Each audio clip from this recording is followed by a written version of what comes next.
I turned 51 that year, though the age didn't trouble me much. What did trouble me, in ways I rarely admitted out loud, was how quietly the distance had grown between me and my son. Ethan had married young, with all the eager certainty of a man who believed time would always bend in his favor. Caroline came from a family accustomed to polished gatherings and sentimental speeches, the kind of people who treated hospitality like a performance rather than an instinct. I had told myself the difference in our worlds didn't matter. Fathers often reassure themselves with gentle lies. Their invitation to the lakeside lodge arrived in early summer, a celebration for Caroline's mother's retirement. The message was phrased warmly, full of expectation, as though the small frictions of the past few years were imagined. I accepted because I believed that showing up still mattered, even when one's presence had become something to manage rather than welcome. I had helped them buy their home the previous spring, wiring a portion of my savings with the quiet hope that stability might return some softness to our bond. It was the kind of gesture a father makes when he cannot find the right words, so he offers structure instead. Lake Pendorile shimmered beneath the late afternoon sun when I arrived. The lodge stood on a gentle rise above the shoreline, its wooden porch wrapped around the building like an embrace I hadn't felt in a while. Families gathered in loose circles, tending to pies and casseroles. Children darted between picnic tables, and portable speakers released a mix of folk songs that drifted across the water. The mood was cheerful in the way large gatherings often are, full of movement, conversation, and the illusion that everyone belongs. I stood for a while at the railing, letting the chill of the lake wind settle against my skin. Across the lawn, Ethan stood with Caroline and her relatives, nodding and smiling with the kind of energy that once came naturally to him. He glanced toward me once, only briefly, as though checking whether I had found something to occupy myself. I wondered when that shift had happened, when my presence ceased to be the familiar anchor of his youth and became a variable he needed to account for. In an attempt to be useful, I moved to the long table where pitchers of lemonade sat beside a bowl of melting ice. I refilled one of the jars, watching the liquid turn pale and cloudy as it hit the glass. It was a small task, but sometimes small tasks help a man feel part of the machinery of a gathering. That illusion held for only a moment. My phone buzzed, a brief vibration against my pocket. Nothing unusual, nothing dramatic, but the message waiting for me carried the kind of precision that wounds more deeply than anger ever could. It was from Caroline. She thanked me for helping them buy their home, called it a blessing, a foundation for their future. Then she added that her mother had expressed a strong preference for the evening to remain, for close family only. She hoped I would understand. The phrasing was sharp in its civility, the kind of polite dismissal that leaves no room for protest. Close family was a term that could stretch or contract depending on who held the authority, and in that moment it contracted until I was standing firmly outside its borders. I stared at the message longer than I should have, feeling the familiar chill of exclusion settle in a place where warmth used to live. Around me, the celebration continued unchanged. Laughter rose and scattered across the lawn. Someone opened a new bottle of wine. A group of Caroline's relatives posed for photographs near the dock, their silhouettes framed against the evening light. Nothing in the scene reflected the quiet shift that had just occurred. I realized suddenly and with painful clarity that a person can be physically present at a gathering and yet remain emotionally uninvited. I set the pitcher down carefully, not wanting the glass to clatter. There was no confrontation in me. Not then, not ever. I had learned over the years that some truths sink deeper when spoken softly, and some wounds widen further when examined too quickly.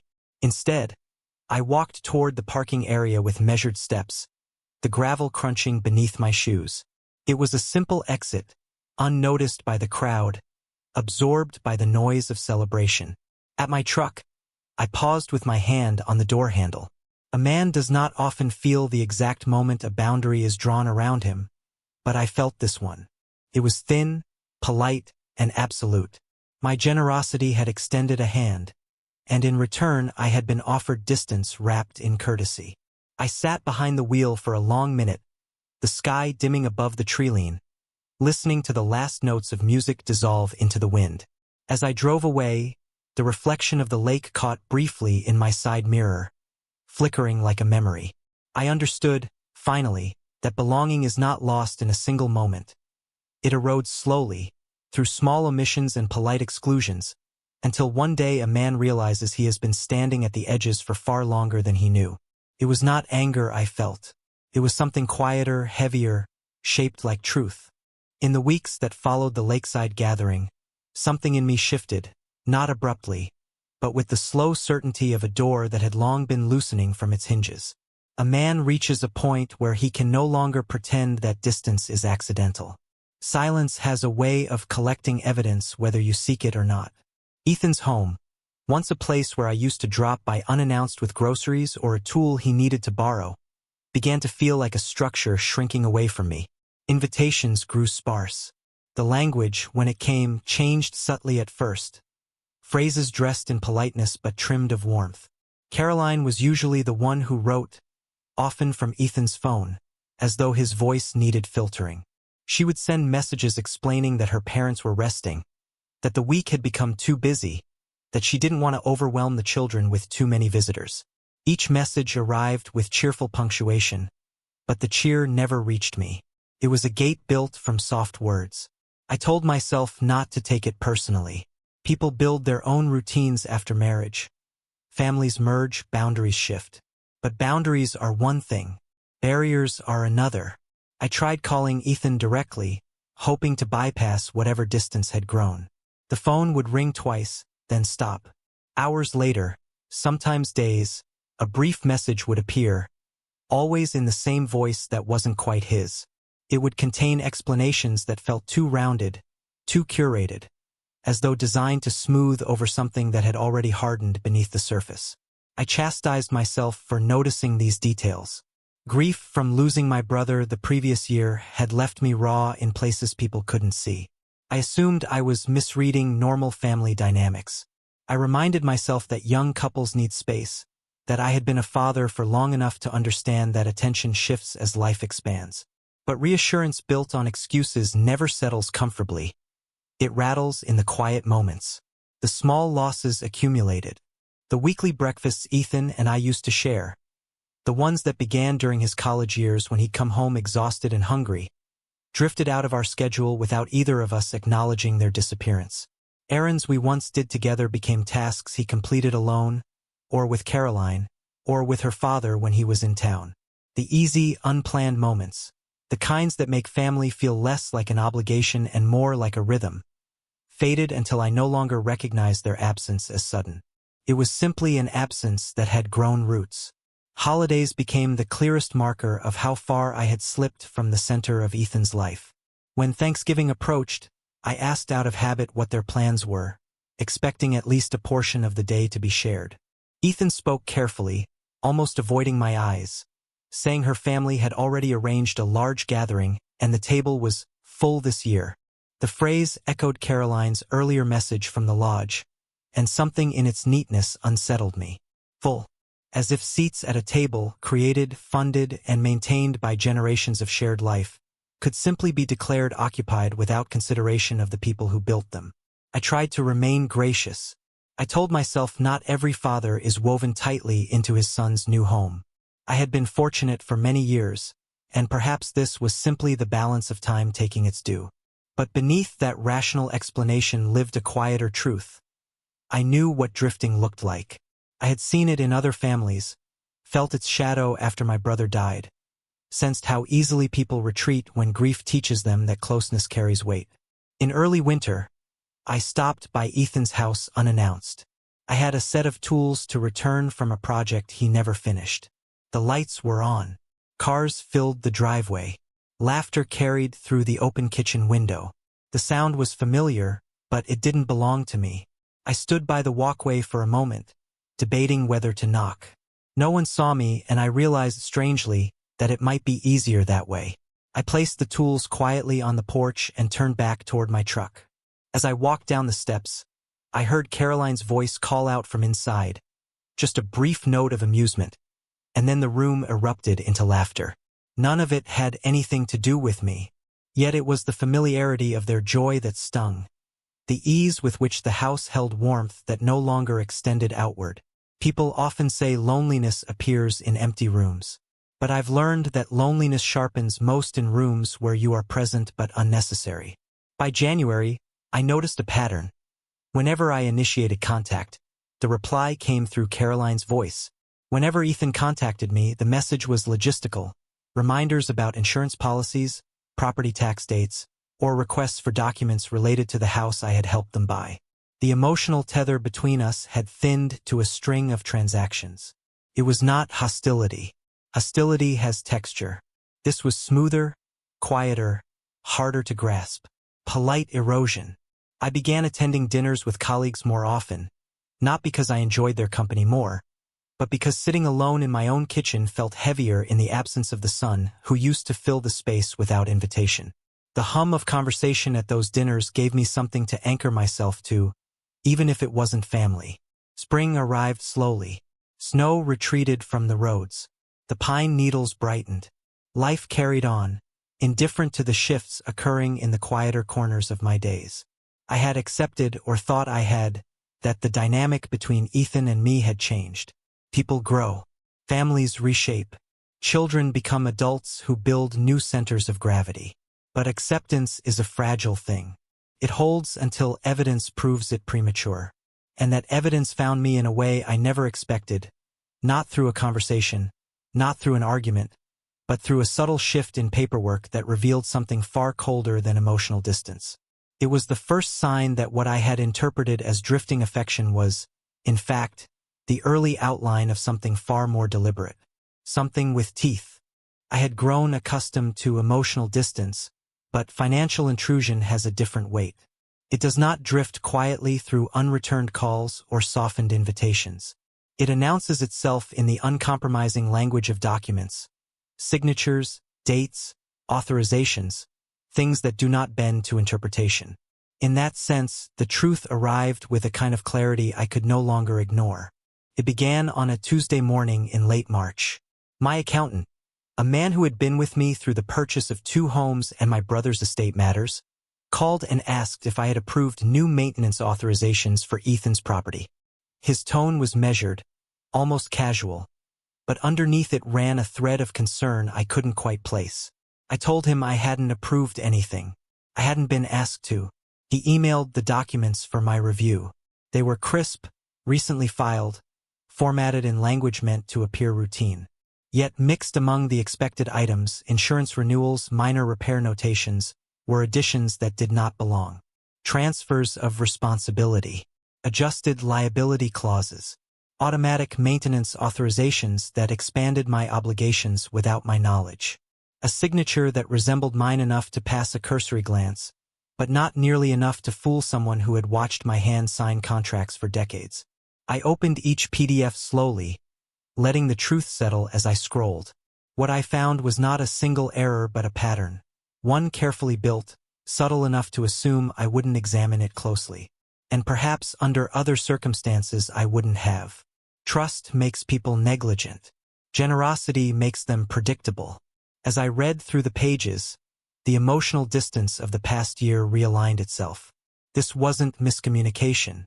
It wasn't unfamiliarity with legal documents. These were changes someone had approved, deliberately shifting layers of responsibility onto me while granting full access to the house I had purchased for my son. A home whose practical reins I now held largely alone, without having been asked, consulted, or even acknowledged. The realization did not come with anger. Anger would have been a cleaner emotion.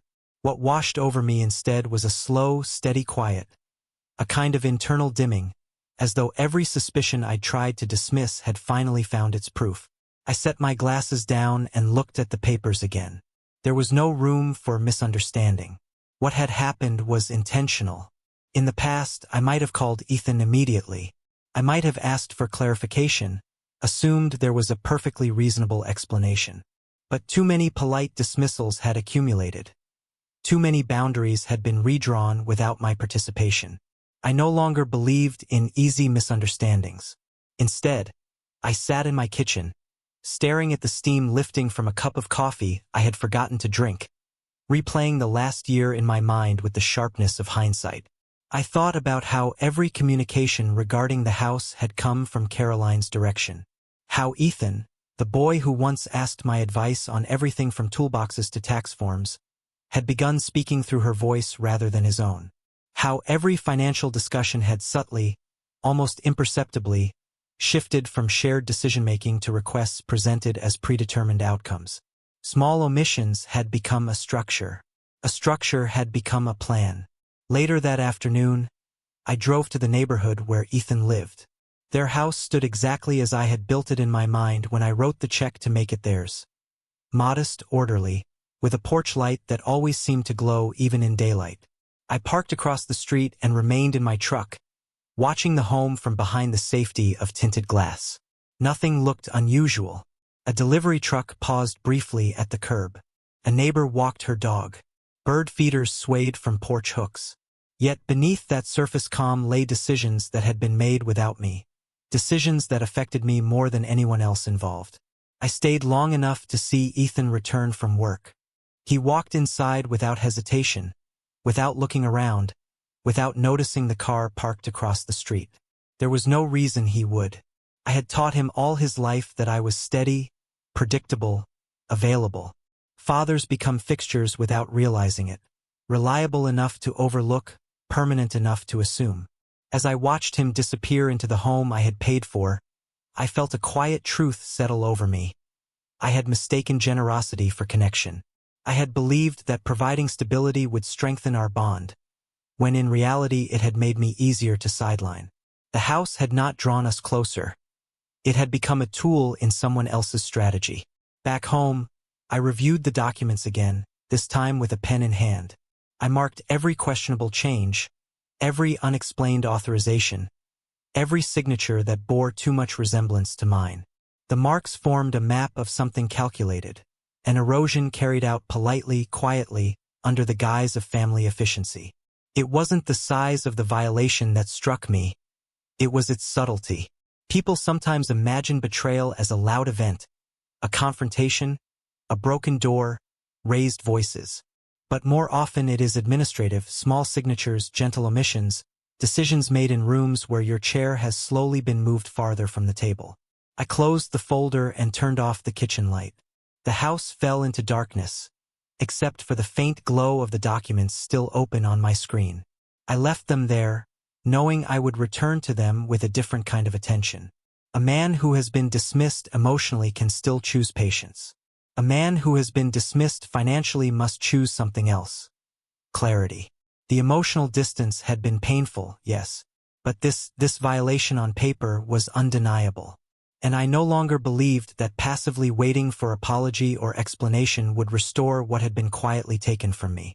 I did not confront anyone. Confrontation is loud, and loudness rarely reveals truth. What it reveals is panic. People scrambling to defend the story they have rehearsed, not the one they have lived. I wanted none of that. I had spent a year being gently, politely ushered toward irrelevance, and there was no sense in announcing that I had noticed. Silence, in certain seasons of a man's life, is not passivity. It is preparation. The morning after reviewing the forged authorizations, I drove into town and scheduled a meeting with a real estate attorney who had no ties to Caroline's family. He was a quiet man in his 60s, with an office that smelled faintly of cedar and old books.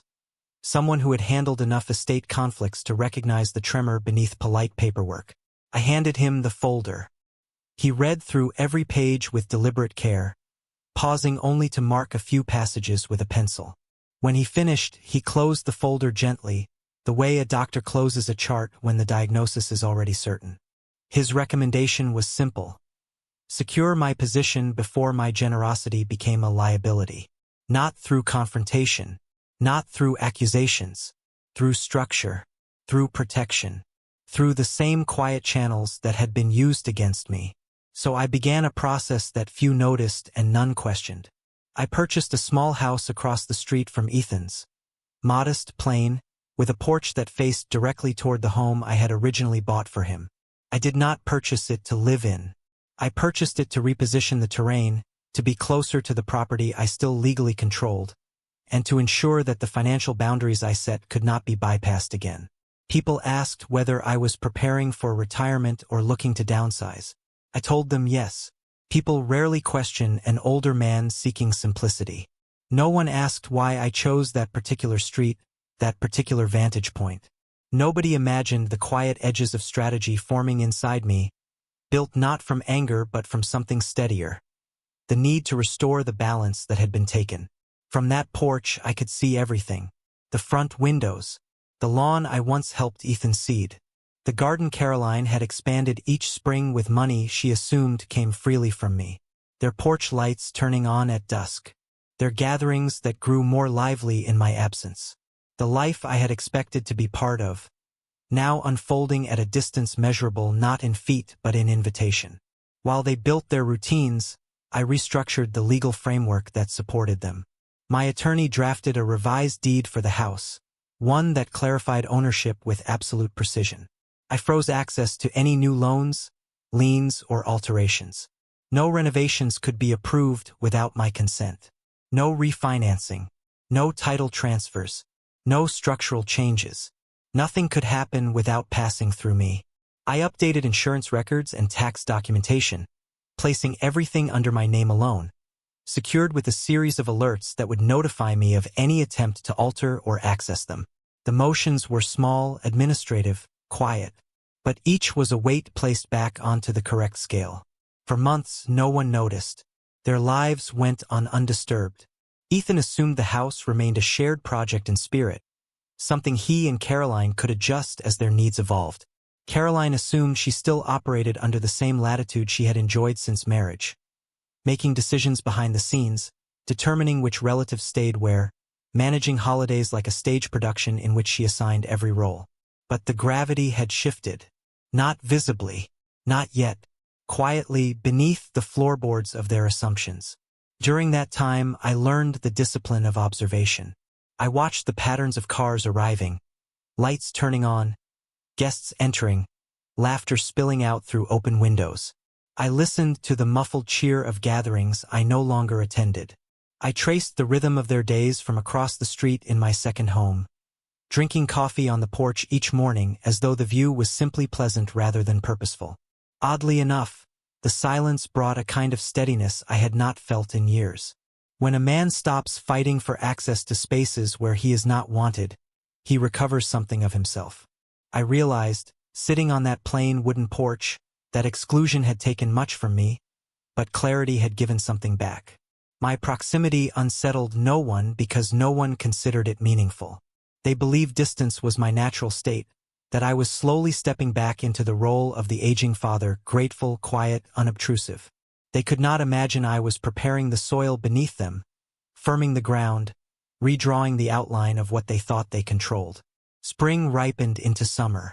Their gatherings became more frequent, more ambitious. The home began hosting not just family dinners but events, birthdays, neighborhood parties, planning sessions for Caroline's sister's engagement.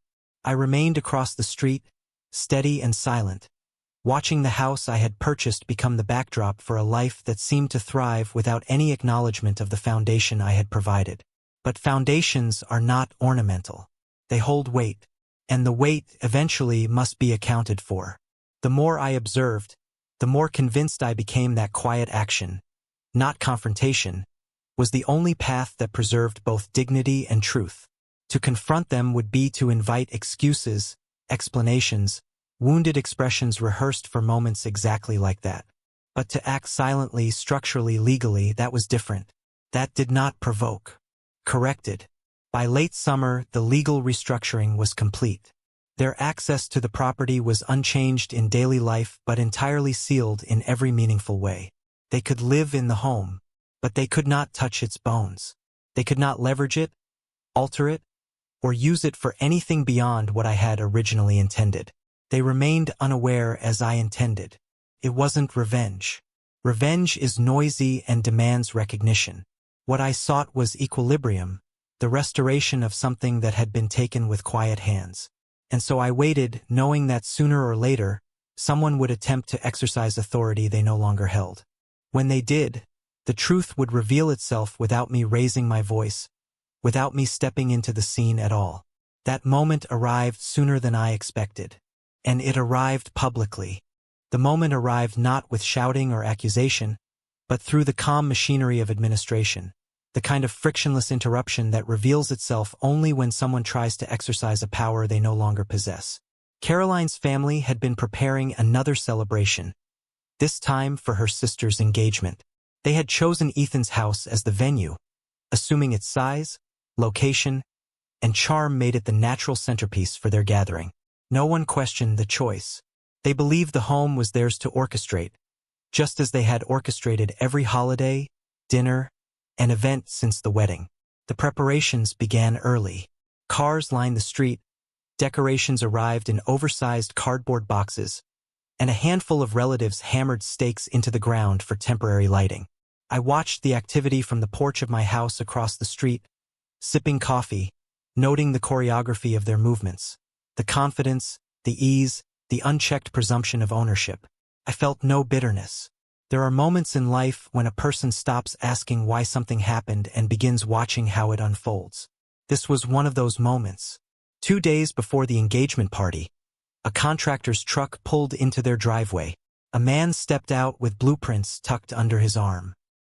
He surveyed the siding, pointed toward the backyard, and spoke to Caroline with the practiced certainty of someone accustomed to clients who believed decisions were theirs alone. The plan, as I would learn later, was to schedule renovations, minor upgrades to impress the guests, financed through a short-term event loan, with the house temporarily used as collateral. It was the kind of maneuver people make casually, assuming the foundation beneath them is theirs to leverage. The denial came swiftly. An administrative alert triggered at my end, notifying me of the attempted inquiry into the property's eligibility.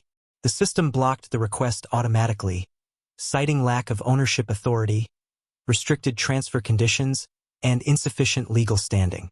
The contractor looked confused. Caroline looked irritated. Ethan, standing just behind her, looked as if he was trying to make sense of something he hadn't realized he needed to understand. I did nothing. There was no reason to step forward. The system was speaking for me now, in a language that required no emotion. Within the hour, second and third attempts were made. Different banks, different financing structures, each bouncing back with increasingly pointed notices. The family scrambled between laptops and phones. Papers were spread across the kitchen table. Their voices carried faintly across the street, not in shouts but in the clipped tones of people encountering a truth they do not want to believe. By the next morning, confusion had taken root. County records showed the title with alarming clarity. The home remained, in every legal sense, mine alone. No authority rested with Ethan or Caroline to request collateral-based funding. No lender could proceed with renovation agreements. No modifications could be permitted without explicit approval from the owner. They checked the records again and again. Each time, the truth solidified. The home they had used so freely was beyond their control. On the afternoon of the engagement celebration, guests arrived in steady waves, unaware of the administrative turbulence beneath the polished exterior. Banners fluttered in the soft breeze. Champagne chilled in rows of buckets near the patio. Tables were draped in white cloths, dotted with flower arrangements that matched the bride-to-be's preferred palette. But inside the house, the mood had shifted. Conversations were terse, fragmented. Phones were gripped tightly. People whispered in corners, looking over documents that refused to rearrange themselves into a story they favored. I remained on my porch, present without intruding, distant without disengaging. A quiet observer of a truth that had been in motion long before that day. At one point, I saw Ethan step outside alone, paper in hand, his shoulders taut. He stood at the edge of the lawn, staring down at the legal notice stamped with the county seal. His expression wasn't angry. It wasn't even defensive. It was the expression of a man recognizing, perhaps for the first time in months, the full weight of someone else's patience. I wondered what thought disturbed him more, the fact that I had restructured the deed, or the fact that I had done so quietly, without punishing him with explanation or accusation. A father's silence can unsettle a son more deeply than his words. The celebration continued outwardly untouched. Photos were taken. Speeches were made. Laughter rose and fell in waves, though it carried a tension beneath it, as though guests sensed some invisible fracture running beneath the foundation of the day. Caroline avoided looking in my direction. Her mother, the architect of boundaries cloaked in propriety, stiffened each time my name surfaced in half-whispered exchanges. To the outside world, it was a perfect engagement party. But I knew, and they knew, that the room had shifted permanently. When the contractor approached her before leaving, explaining that the renovations could not proceed under any circumstances, Caroline's face hardened. Not in anger, but in recognition. There are certain truths one cannot soften, even with charm. She had misread me. She had mistaken restraint for weakness, generosity for availability. Ethan looked at me once across the street that evening, his eyes narrowing slightly, not in resentment, but in realization. He understood then that I had not disappeared into the background of his life. I had simply stepped into a vantage point they had ceased to consider. And as the party continued around them, I saw the shift in the way people glanced my way, not with pity, not with dismissal, but with a quiet acknowledgement of someone they had underestimated. A man who had not raised his voice, had not demanded attention, had not argued or explained. A man who had changed the entire balance of the situation without stepping foot inside the house. Recognition, when it finally comes, is its own confrontation, and it requires no noise at all.